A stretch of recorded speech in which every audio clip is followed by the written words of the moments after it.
on the Purple Acorn Network. Hey everybody, welcome back to another edition of My First Job. My name is Mike Wood and I'm your host with the most. And today I'm going to be joined by Kevin Grossman from ERE. Hi Kevin, how are you? Hi Mike, how you doing? I'm doing good. So I always love asking people about their first jobs because everybody has a first job that is usually a funny story that helps shape who they are today. What was your first job? So my first job was a paper route, Nice. actually. Back when papers were a thing. Yeah, when they were a thing, when we and it was when I look back on it, it was a wonderful, fascinating experience. I was actually scared to death when I had the job, and I'll explain why. So the easy part of the job, to be honest, was this was what is 13 years old. Getting up early to go to the house where the papers were delivered, where I had to fold them all up and band them and put them in my bag and then go do my route on my bike. That was the easy part. So delivering the papers wasn't too bad. I mean, again, it was one of those things that I did my best to get the newspaper on either the front porch or at least high on the driveway, because there was always somebody who was home during my delivery, whether it was an older person that lived along my route, or somebody that was home for lunch, for work, or whatever, that would come out and yell at me, berate me of like, you got to get the paper on the porch. And I was a skinny little asthmatic kid then, trying to like deliver the papers in the most efficient way possible. So I got that after the first few weeks of doing it. I got that rhythm down, and that was fine. But then came the scariest part of all, Mike, was collection. So back then, yeah, they weren't billed, right? The paper route, the delivery people, the kids mostly, some adults did it too. We were responsible every month to go around to everybody we delivered the paper to and collect the newspaper money. And I was deathly afraid of. I was very shy too at the time. Deathly afraid of anybody in authority figures, but the having to go to the door, knock on the door, and say collection. Newspaper collection was super frightening to me, and there were many people that were actually very gracious about it and paid their bill. There were some people who gave me the runaround or said, I'm not going to pay you because you didn't put the paper on my porch. And by the way, some of that money actually was taken away from me if they did not pay me. And this is at the time where I lived growing up. I don't know how other newspapers ran. But I'll tell you right now, doing that having to do the collection part, when I fast forward decades later and today, well, even sooner than this too, but I'm not afraid to ask anybody for anything. They're going to say no, a lot of the time, whether that's in a sales or biz dev perspective. I don't care about that anymore. And I go back to that first job and very grateful for that, even though I was scared out of my mind. Every month I had to go collect. The only reprieve that I had, the only big reward, besides making a little bit of money, was every Saturday after delivery, I would go to a place called Royal Donuts. And I would get a blueberry donut and a small Coke. And that was like my little yummy reward snack. But the collections part was one of the hardest things I've ever had to do. But man, it served me well over time, going back to that again and again. You're giving me a flashback when you're talking about this, and I think you have to put yourself in uncomfortable situations to get used to being in uncomfortable situations. And when I was a kid, I remember my parents like making me like order food at a restaurant or go buy something myself, and they stand behind me or whatever. But like putting yourself in those interactions, and as I'm remembering this, I'm realizing that like I'm ordering for my kids, and I really need to make them uncomfortable and stuff because that helps. The more you get used to it. It Now does. Yeah, I gotta ask you, like, did you have Sunday papers? Like, did you get stuck with the Sunday read? So it was interesting because at the time with our local paper, I grew up in the Central Valley of California, and the local paper only had a Saturday edition, not a Sunday. Oh, okay. That didn't come. So Saturday technically was the big edition, and they didn't do a Sunday. And I think that changed over time long after I had the route. But it was the Saturday edition was the big one, and we didn't have a Sunday paper. Yeah, because I can imagine if you had a Sunday paper, how much that would have weighed, at least Yeah, in, no, there growing was up in even Boston. yeah, Yeah, the Boston Sunday Globe was literally probably a couple pounds.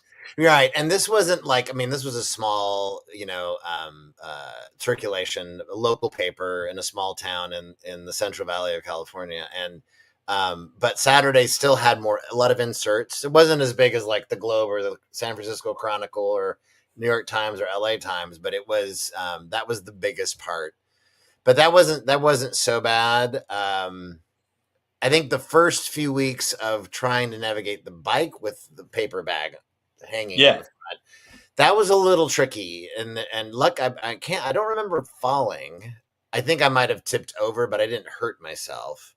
But I got that down. But no, the Saturday paper was bigger, but not that big. Cool. So, you obviously aren't a paperboy forever. Did you have any other jobs kind of growing up before getting I into like I, college?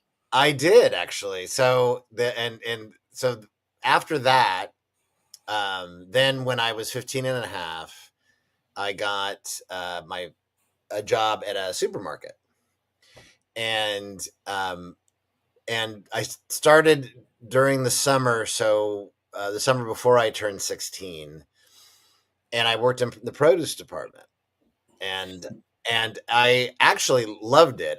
My boss was a jerk, to say, keeping it clean and safe, Yeah. and constantly belittling me, at least initially. And then my other coworker, who was an older guy in his 20s, who was this was his full-time job, he eventually warmed up to me because I got a lot of it. Was kind of like almost like fraternity hazing, actually, for the first few weeks. But I hung in there, and I worked what was called a split shift. So I worked from 6 a.m. to 10 a.m., and then I'd come back at 3 and work till 7 and close the produce department at 7. And this was over the first summer that I did this. But after a while, that my colleague, the coworker, warmed up to me and became kind of protected me more. And then it was fine, and I really enjoyed the job. And that job, I learned a ton about produce, working in how a grocery store works, basically, and saved enough money over the course of a year working there. Because even during school, I would work part time a little bit there and do weekend shifts. Save enough money to buy my first car, which was a '72 El Camino, which I wish I still had. Wow. But I could have never afforded. That's the only muscle car I've ever owned in my life, and I loved that car. But there's no way I could have afforded it when I Did went it to have an college. 8 track? It did not have an 8 track. I had a cassette, and I had put in my own new stereo and speakers at the time. But I had saved enough. I remember this. It was $2,500, and I saved like 1,500, and it was enough for a down. And so we went, and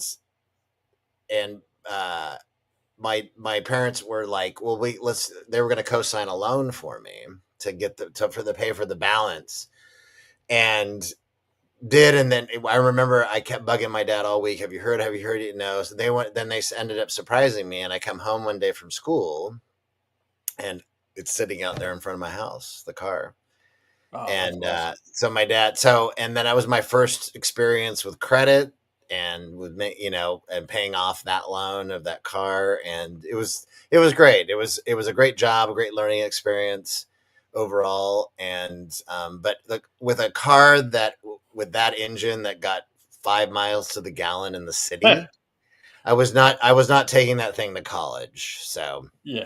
Now I uh, should probably start a podcast, My First Car. hey, that would be a good one But too, yeah, actually. because I mean, like you're bringing me back down memory lane. I had an '86 Pontiac that my grandmother owned, and everything was a bench seat. So if you wanted to move the seat up, you had to get the person next to you to like coordinate it with you. Sure.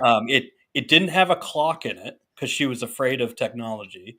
Uh, So I remember I went to a she drugstore was and I afraid got of like, technology, so there was no oh clock. yeah, yeah.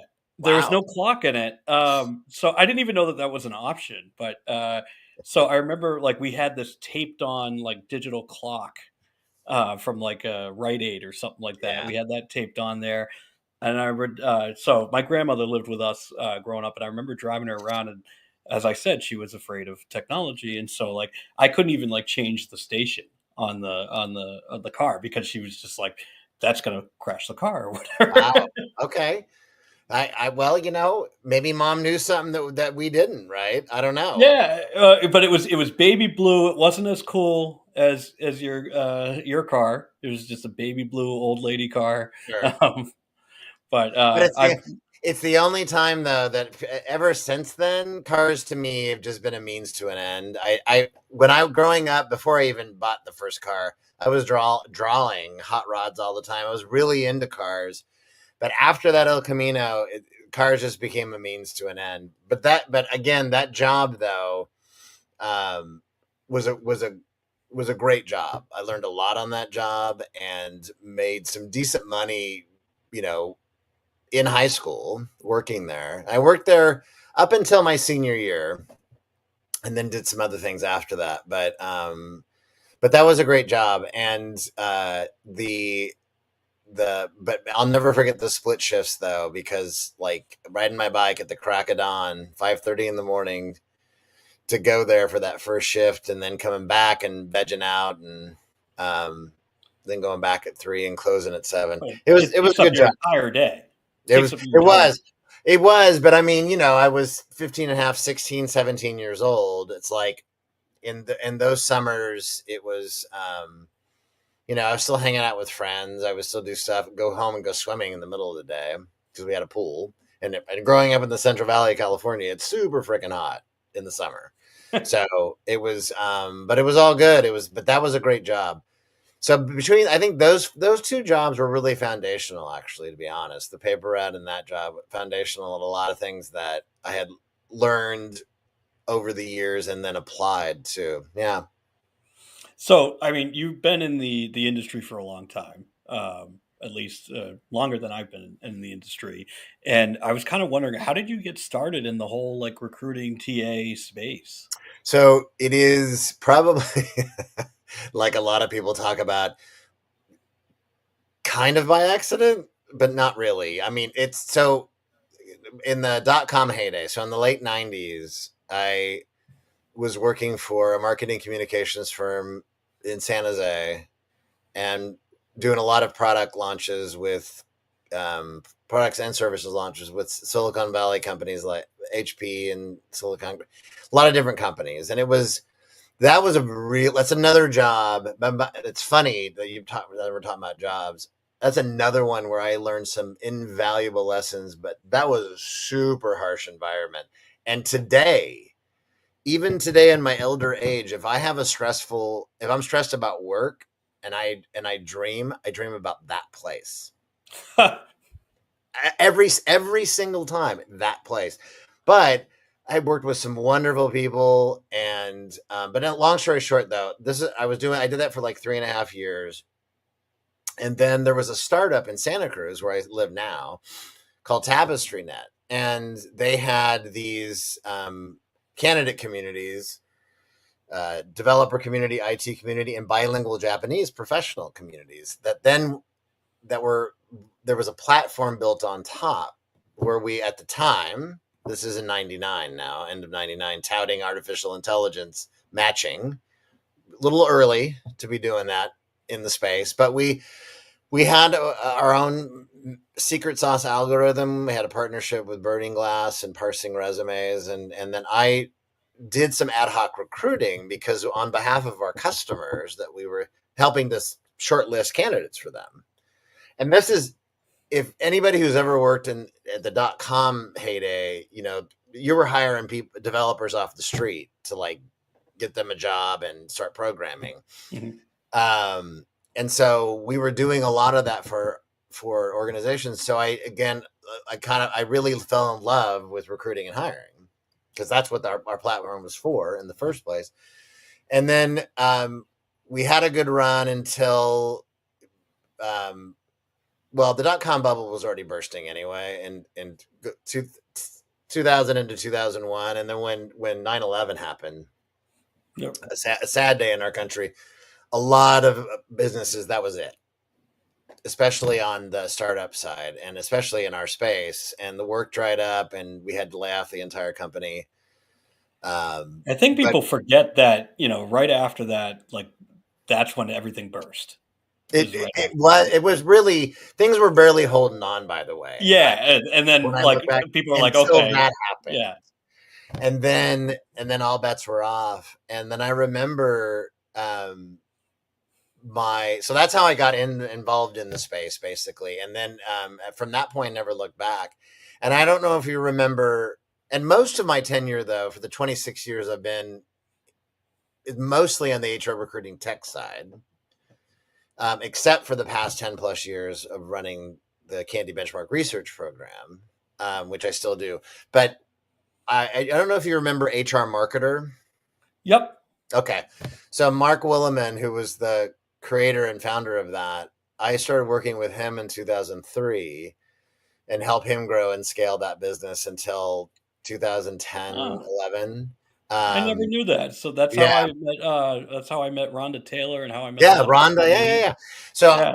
and they had come on. Yeah. So that was a good part of the tenure too, where we worked a lot with a lot of providers, helping them with their marketing, with our, not only our tools and software, but then I launched like a PR marketing service that we did. And it's interesting now is he's with David McGinnis. I don't know if you remember PR Web, which was an online PR Yep. marketing service that ended up getting bought by another company. They've launched another service called Newsworthy AI that's similar. So that's what Mark's doing now. But yeah, we worked together for a long time. But it was that startup though in Santa Cruz that got me into the space, and then I never looked back after that. Yeah, so let's talk about what you're doing now. So you Sure. do the C&Es, right? Can you tell everybody about the So the C&Es? candies, yeah. So candy is short. Is just short. It's how we've been known affectionately over the years. It's short for candidate experience, and for the longest time, I was not one of the original founders of it. That was Jerry Crispin, Ed Newman, and Elaine Orler who founded it. But I was one of the early volunteers because it was very volunteer driven at first. So basically, what it is doing survey research with companies, surveying their candidates to provide them with some data about what's working and what's not in their recruiting process through the lens of the candidates. We also capture employer data too, but it was really about the candidate experience. So early on, it was very volunteer driven, labor of love. A few years in, back in 2015, that's when Elaine Orler basically recruited me, said, "Would you like to help us run this? Thing's actually got some legs when you want to help run and try to scale it." So I did, and it was great. And then at the end of 2023, early 24, we merged with ERE Media, who's been a long time in our space of events and conferences and content. But every year we work with a couple hundred employers who basically benchmark their candidate experience, and it's anonymous and confidential for them and their candidates. And we write up, we have reports that we release every year too about the data findings that we have. And I do tons of webinars and speaking throughout the year. But that's what's going on now, and the program runs on the calendar year, so it's open now, and the collection period runs through August. And then we determine, and every year those companies who have above average ratings in our research are the companies that win our coveted candy awards, solely based on the data, not never been a judged process.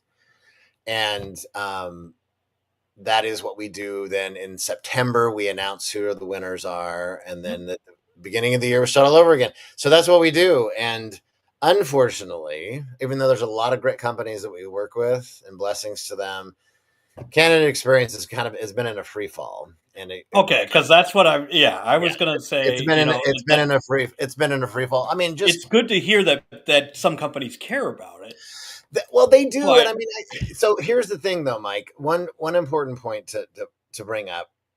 If you think back at a lot of the McKinsey and Deloitte studies of old, when the CEO reports that they have done, when they say that our most important asset is our talent, it's always aspirational in that effect. And I think that a lot of organizations want to, they have that sentiment, but then the reality for candidates as well as employees today has never been lower, by the way. It's, and even if you look at any Gallup, the latest Gallup studies and any employee experience, that is, I don't know if these things ever hit rock bottom, but man, they've been falling for well, sure. just But there's so many hoops that you have to jump through. There's so many different things that you have to do, and that's even if you get a response. yeah, well, yes, and the big thing that we talk about every year, we try to keep it really simple for most employers is like, listen, it's really about the biggest differentiator is communication and feedback loops with your candidates, especially later stage candidates who are actually getting screened and interviewed. It's it's an uphill battle for employers. That they're also receiving more applications they've ever gotten before now. We're not really optimizing our recruiting tech, not like we should be, and there are organizations that aren't even leveraging the AI features that help to match and rank and sort at the top of funnel for applications. So that still is a work in progress, and so there's anybody, but the reason why it's an uphill battle is because the majority of candidates that apply for any given job that aren't qualified enough to be screened further, that's a very limited experience. They get acknowledged, hopefully, that they have applied, and then they get a rejection note, hopefully, in a timely fashion. That's it. That's all. That's all it's ever. It's those that are getting screened further and interviewed and made offers to and Yep. hired where that human I I investment needs to be there, and the Yep. communication and feedback especially need to be there. And teams, TA teams are leaner than they've ever been, right? I mean, it's the past 4 years have been rough, and as a profession in TA, and Yep. organizations continue to to call back more and more. And so it's going to be, again, there are companies that we work with that really are working hard to make improvements, and there's a small percentage of those that do it consistently over time. But when you talk about, if we, out of, there's 20,000 companies out there that have employees of 500 or more, and if we have, and even including other benchmark research programs, because there's other research that's out there besides the candies, and even Gartner does some and some others, if it's Mhm. still only about 1% of that 20, those 20,000 companies that are actually literally taking the step to get some data to make an improvement. Because if there anybody who's capturing internal data, that's fine, but what do you compare that against? I Yeah. mean, I mean, so, but anyway, I didn't mean to get on a soapbox for you, but because the great No, majority, just well, I step on mean, the soapbox and preach because it just it's been so bad in the it is, and it's just it's going to get worse before it gets well, better. And I think that the human interaction is gonna come back with, like, a vengeance. I I think that hope, I mean, I hope this. I I really think think I that think it will, but right now, I mean, people are staying put, right? It's taking over 50% longer for people at the salaried professional level to find work than it was back in 2023. Um, and so people are staying put right now, but employee experience too. And then you combine in, and again, I mean, the layoffs continue. What's going on in the federal level is adding to that, and there's just this there's this chaotic frustration that continues with candidates as well as employees. That is just I just don't think it's going to get better soon. Maybe in let's see what happens this year. And AI is great, and I'm a big proponent of what's coming with AI agents, but that still takes a lot of work and a lot of training to get them right. And a lot of these teams on the recruiting side and don't have the resources to do that. The vendors, if they're helping them do that, that's where it should be. but they don't. And it's going to be a lot of chaos, hot mess for a while. It Yeah, is. 'cause everybody's learning this new technology at the same time. It's going to be a hot mess for a while, and there's there's I hope I think it will turn around at some point, especially if it once it becomes more of a candidate market again. If it does, but right now it's again just a fraction of companies are I think leaning in on it right now. All right, listeners, you heard it That's here my take. So. first. You heard it here from Kevin Grossman. Things are bleak. Things are awful. The battle down, bunker down. Well, I It's mean, going to be a rough yeah, I couple know of years. there are. Listen, Mike, there are rays of sunshine, and like I said, there are because we work with many of these companies, but it's rough right now. Yes. Yeah, well, I think the whole macroeconomic slash world situation right now is a little up in the air with what's going on. Well, So that too. who Oh yeah, knows? totally. Yeah, all of those things. There's been so many things that have just post COVID alone. There's been so much volatility across so many different things around the world, not just in the U.S. and the states. That it's. I mean, and now that it's this frenetic change has not slowed. And if human biology has taught us anything, we know that we just don't. We struggle with adapting. We do. Yeah. We do. So, yeah, but I do, and kudos to any organization out there that's really trying to make a difference with your candidates and your employees. Um, Blessings to you on that, but it's going to be rough for a while. Well, thanks for joining me. I know we're at time here, but if people want to find you, you're online, you're writing for ERE, you're on LinkedIn. Is there anywhere else that they can find you? Just because I just recommend connecting me with me on LinkedIn is probably the best way.